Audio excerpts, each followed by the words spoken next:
എനിക്ക് ഈ സന്ധ്യയിൽ നിങ്ങളുടെ ബോധത്തെയൊക്കെ പൂർണ്ണമായും മാറ്റാനൊന്നും പറ്റത്തില്ലെങ്കിലും നിങ്ങളുടെ വീട്ടിൽ ശവസംസ്കാര ക്രമത്തിന് പുസ്തകമുണ്ടോ?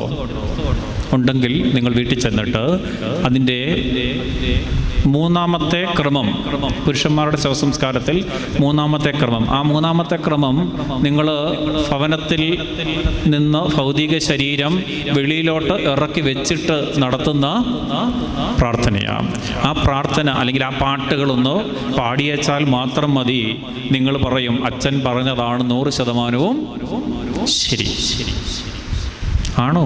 ആ പാട്ടിൻ്റെ അകത്തൊരു പാട്ടാണ്, വേർപാടിൻ വേളയിൽ ആത്മം മെയ്യോട് ഉര ചെയ്തു. അതായത് വേർപാടിൻ്റെ മരണത്തിൻ്റെ സമയത്ത് ആത്മാവ് ശരീരത്തോട് ഉര ചെയ്തു. എന്താണ്? എന്തുപകാരം എനിക്കേകും ധനസമ്പാദ്യങ്ങൾ. ഇനിയുണ്ട്, താഴോട്ട് വരുമ്പോൾ വേറൊരു പാട്ടിൻ്റെ അകത്ത് പറയുന്നുണ്ട്, കണ്ണ് നിറഞ്ഞുകൊണ്ട്